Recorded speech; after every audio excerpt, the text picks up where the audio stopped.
Let's take a listen to what the Federal Reserve just had to say on CBS Face the Nation. And then what we're going to do is we're going to look at some world and global reactions to what's going on in the financial markets, especially what's going on with China. Where's all that inflation that we were supposed to be getting from China? Some other impacts. We've got a really great piece that we're going to go through right after we listen to Neil Kashkari on CBS. So let's take a listen here, add some commentary as helpful.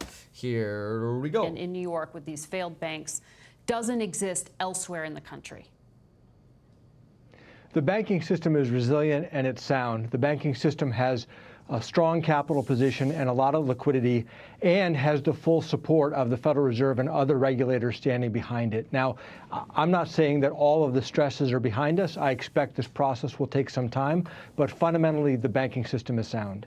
This process, what do you mean by that? Well, when tensions flare up in the banking system and stresses emerge, we often hope that they will be resolved very, very quickly. Sometimes it takes longer for all the stresses to work their way out of the system. So we know that there are other banks that have some exposure to long-dated treasury bonds, who have some duration risk, as they call it, on their books. We also know that commercial real estate, there are a lot of commercial real estate assets in the banking sector, and there are some losses that will probably work its way through the banking sector. So that process will take time to fully become clear. But fundamentally, the banking system has a lot of capital to be able to withstand those pressures.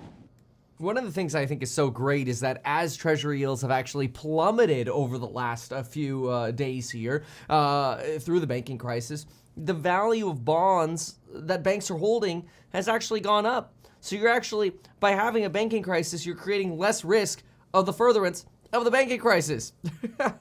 And you mentioned commercial real estate because so many of these mid-sized banks are lenders in that space. So that could impact construction. In other words, this could have a real impact on the economy. Does it tip us towards recession? Well, it definitely brings us closer. Right now, what's unclear for us is how much of these banking stresses are leading to a widespread credit crunch. And then that credit crunch, you're right, just as you said, would then slow down the economy. This is something we are monitoring very, very closely. Now, on one hand, such strains could then bring down inflation, so we have to do less work with the federal funds rate to bring the economy into balance. But right now, it's unclear how much of an imprint these banking stresses are going to have on the economy. You know what I think is so remarkable is that back in January of 21, we looked at history, and history gave us this remarkable outline. It said, look, if inflation is high, force a recession, and inflation will go away. When people actually internalize that we're in a recession, what do? They spend less money. And so either the velocity of money goes down, the total spending goes down, total GDP goes down, whatever it takes. Forcing a recession is a fantastic way. Well, I shouldn't say it's a fantastic way because it's somewhat painful, but it is a way to solve inflation. And that's because what you're really doing is you're reducing demand. Now, there's the other argument that you could just accommodate supply more, but that's much more difficult. The Fed can't really do much to affect supply. Congress can, but who really thinks they can actually pull something off here? So far, all they've been doing is pulling off stimmy checks for chips and EVs and energy products, which, hey, fine with me because I've got a bunch of stock in those. But it's something to watch very carefully, and that's what we're focused on. And Chairman Powell said as much this past week at the Federal Reserve that tightening in credit might be doing your work for you in terms of slowing down the economy. Does that mean it would make Neil Kashkari hit the brake on rate hikes at your next meeting? Pause. Well, we have to see. Right now the stresses are only a couple weeks old. There are some concerning signs. The positive sign is deposit outflows seem to have slowed down. Some confidence is being restored among smaller and regional banks. At the same time, we've seen the capital markets have largely been closed for the past 2 weeks. Yeah. If those capital markets remain closed because borrowers and lenders remain nervous, then that would tell me, okay, this is probably going to have a bigger imprint on the economy. So it's too soon to make any forecasts about the next interest rate meeting that we have, the next FOMC. Yeah, and I'll tell you, we're going to go through some reports here in a moment on what some of the reactions have been to this banking crisis in terms of tightening lending standards. And spoiler alert, it's not seemingly to be that big of a deal, but we'll talk about it with some reports in a moment. Meeting, but these are the factors that I'm going to be most focused on. You know, when it comes to confidence among Americans in the system right now, CBS News just recently did a poll, and only 15% of people polled by us said they had a lot of confidence in the Federal Reserve's ability to manage these bank issues. Why should the public trust the Fed now when this risk to banks was missed out in San Francisco, in New York, and when the Fed was late to the game on catching up with inflation? You know, the COVID pandemic has thrown some curveballs at us that none of us have experienced in any of our lifetimes. And it has taken us time to catch up and figure out exactly where the economy is headed. The interest rate risk that brought down Silicon Valley Bank is something that we've all been very focused on. We've been communicating it to banks all across the country for the last couple of years that interest rates are going up. And most banks have done a much better job of managing their risks in advance of those interest rates going up. And so there is still uncertainty in the economy. There are still stresses. You have a group of people at the Federal Reserve who are totally committed to our mandates, committed to achieving the public service responsibilities that we have, and we are going to continue to let the data and the evidence guide us. And that is the best reassurance that I can give, is that a group of people are nonpartisan, focused on doing their very best on behalf of the American economy and American households. You know, what's interesting is that you actually have an incentive as a bank not to hedge your interest rate risk, because when you hedge your interest rate risk, you have to take an expense. When you take an expense, it makes your earnings per share look lower, which makes it look like you're not performing as well as a CEO of the company, when the reality is you're actually protecting the company. But if instead of taking an expense on hedging risk, you could just take your losses, your basically your bags, and hide them under held-to-maturity securities, then you don't have to book a dime of losses. Oopsie doopsies. That's exactly why you get some of this drama unfolding at banks like Silicon Valley Bank, because people are scratching their heads going, why did you not book any kind of hedge expense? Oh, well, because that would make your income and expenses look less profitable, and you're incentivized via stock options or bonuses or whatever to have the most profitable P&L. So maybe there's some accounting reform that some folks are now calling for, because the incentives are very skewed for banks. But we're about to see the first hearing on Capitol Hill this week about what just happened. But there were flashing warning signs out there at SVB Bank, the Silicon Valley Bank, in the months leading up to its failure. On this program just earlier today, Senator Warner of Virginia, who's on the banking committee, said the regulators missed basic banking 101, the interest rate mismatch. How could that risk have been so missed by the regulators at the Federal Reserve in Washington and in San Francisco? Well, I don't know any specifics about the SVB case because they're not regulated by the Minneapolis Fed, and I know Vice Chair Barr is conducting a rigorous review to understand exactly what happened. It has been publicly reported that the Federal Reserve did take action specific to SVB to get them to address these exposures. I don't know more than that, and I'm looking forward to Michael Barr's review and his findings, which we're all going to take very seriously. I can tell you at the Minneapolis Fed, we have conversations with our bank supervisors and then with the banks about these risks all the time. It doesn't mean that we're not going to make mistakes, doesn't mean that we are perfect, but I know across the Federal Reserve that bank supervisors have been focused on these very exposures since before the interest rate increases even began last year. Well, just on this program last week, Senator Warren says she doesn't have confidence in Mary Daly, the San Francisco Fed president. Do you? I do. I know Mary Daly exceptionally well. I've worked closely with her for the last several years. She's an outstanding public servant, committed to helping all of us fulfill our mission for the public. Nonetheless, we have to look at the findings that Vice Chair Barr comes out with, take those findings very seriously. All right, we're going to back off that and get into some of the impacts that banks are expecting and analysts in financial markets are expecting. Neil Kashkari doesn't go on to say much more after that. So one of the first things that I'd like to understand is how much do we actually think this banking crisis is really going to hit the economy? And that's a big deal, especially looking at sort of GDP. Hey, what do we think in terms of GDP? And so there are a few different analyses. Morgan Stanley provides one. Morgan Stanley suggests that credit shocks will take a toll on the economy, but it will take time to figure out how large those effects could be. However, in their estimates, we think that this pullback in bank lending, which was already underway, we were already seeing tightening in lending standards. This pullback could end up shaving off about 10 basis points from GDP. That's a belief from Morgan Stanley. However, these effects could end up taking a lot longer to play out. And they actually think the largest impacts could be felt around Q4 of 2023 and Q1 of 24. This kind of leads to this idea that maybe we have to be more patient with when we actually think the impacts of all of this hiking and the credit squeeze will actually come. Patience is probably the biggest thing that I've learned in this cycle, especially I think we all had this memory out of COVID.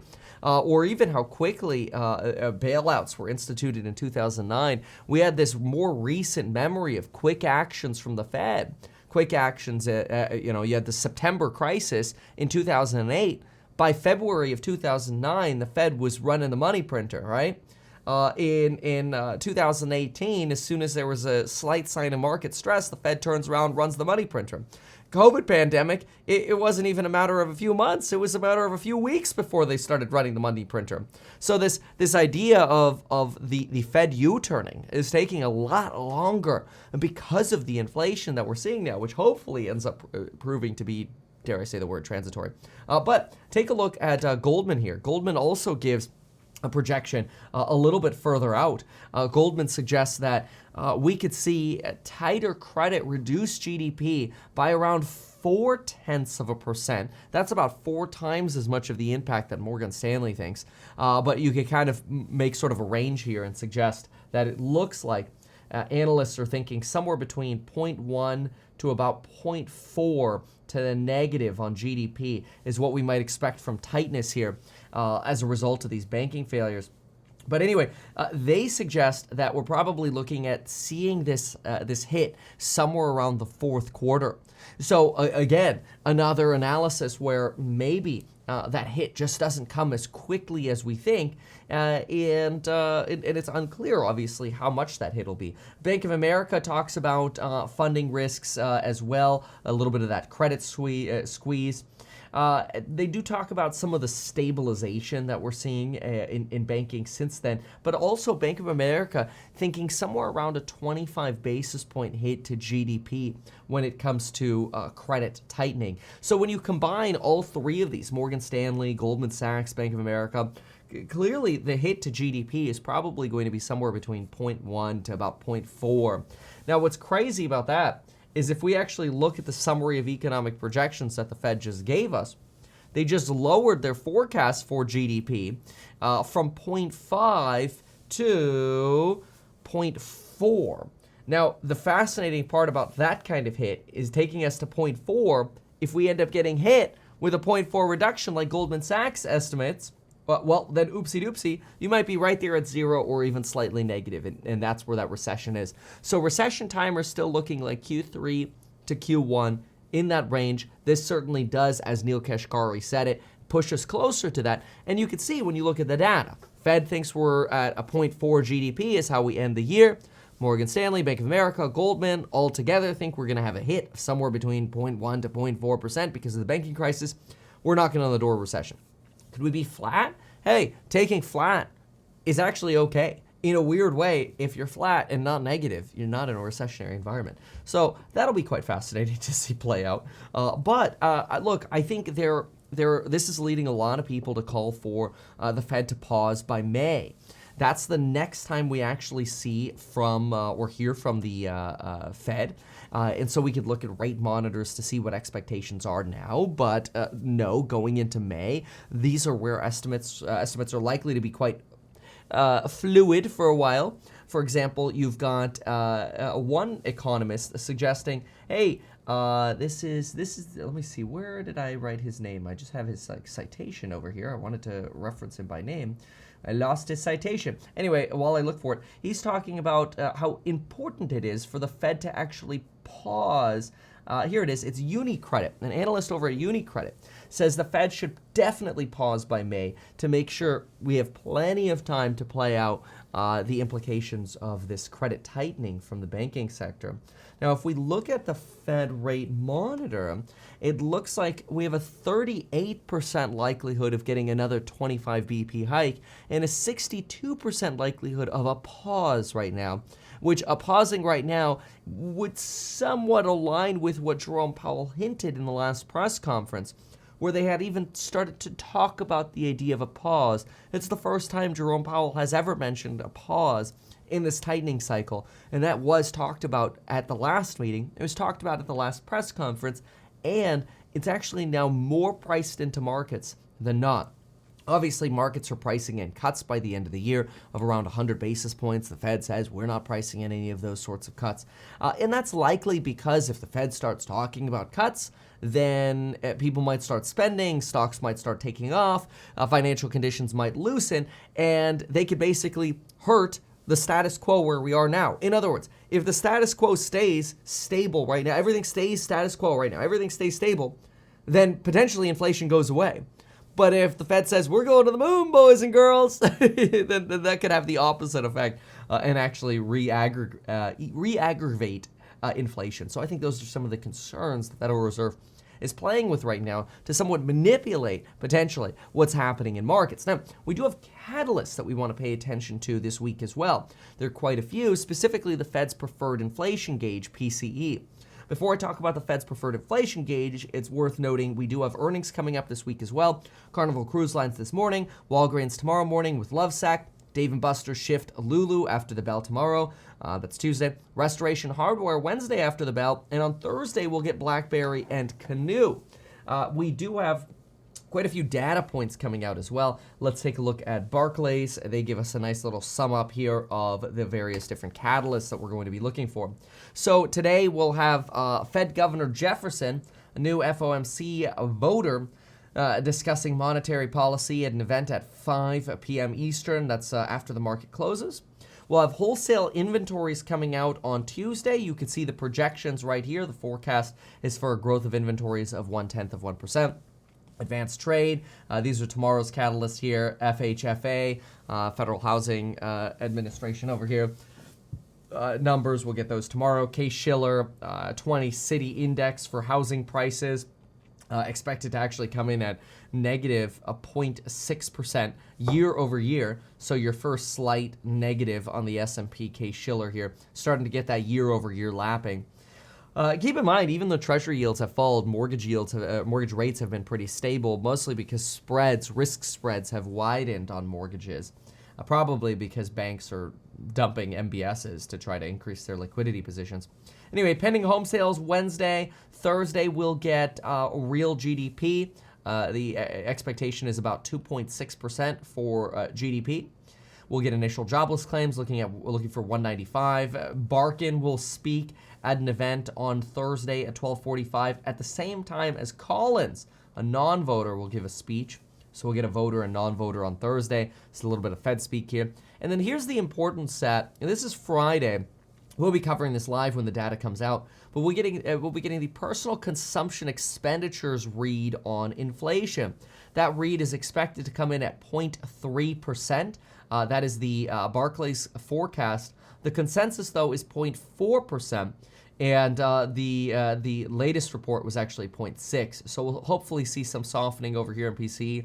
The closer it comes into Barclays at 0.3, the better. 0.3, good. 0.4 starts getting a little bit bad. 0.5, 0.6, not great. Remember, if you multiply these numbers by 12, you'll actually get your annualized figure. So if we get 0.3, we'll be sitting at somewhere around 3.6% PCE inflation, which is much closer to 2 than obviously if you annualize 0.6, which comes in at 7.2. You'll also be getting a core PCE, also looking to match at about 0.3. Consensus, though, on Wall Street is 0.4. University of Michigan estimates for inflation. I actually think I have the forecast and the consensus for that. Let me see here. That would be Friday, University of Michigan inflation expectations. We want to make sure they stay anchored. Very important they stay anchored.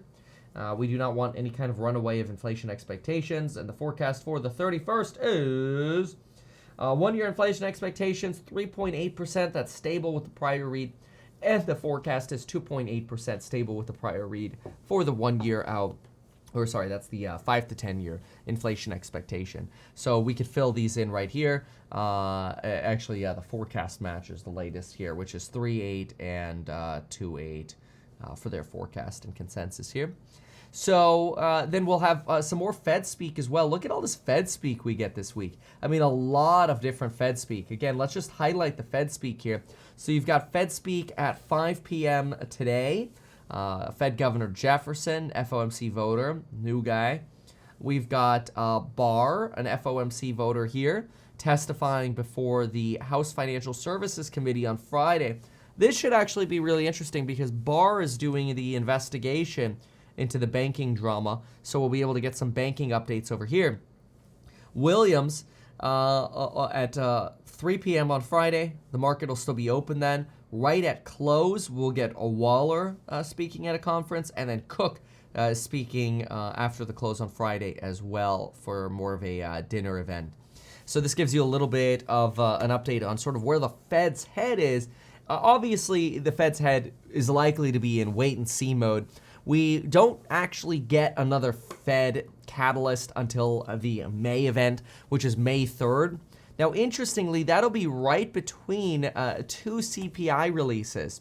So you're going to get the March data on April 12th. So mark your calendar for April 12th. And then the next CPI release won't be until May 10th, which will actually be about a week after the next Fed press conference. Then you're going to get the jobs data at the beginning of May as well, and the beginning of April here coming up. So mark your calendar for April 7th for the next jobs data. And then the next jobs data after that doesn't come out until May 5th, which is, again, after the next FOMC press conference on May 3rd. Now, that's interesting. That means the next CPI on April 12th and the next jobs report on April 7th will actually be the only new pieces of data we get, the larger two pieces of data. There'll be a lot of miscellaneous reports, but in terms of CPI and jobs, those will be the only two reports we get before the May FOMC meeting, which means the next jobs and the next CPI report will actually be on the 7th and 12th, will be pretty important for trying to predict what the Fed is going to do come May 2nd. So pay attention to that as a catalyst. So with that update on the Federal Reserve, it is worth reminding you to check out life insurance. You can get in as little as 5 minutes via the link down below. That sponsored argument here is saying, hey, if you don't have life insurance yet, you should consider getting it. Tell your family, hey, I signed up for life insurance. You Apple paid, Android paid for it. I bet you could do it before you're done going to the bathroom. Like even if you drink a lot of coffee, you could probably sign up for it before you're even done going number one. It's pretty fast. MetKevin.com/life or check out the link down below. Okie dokie. Next.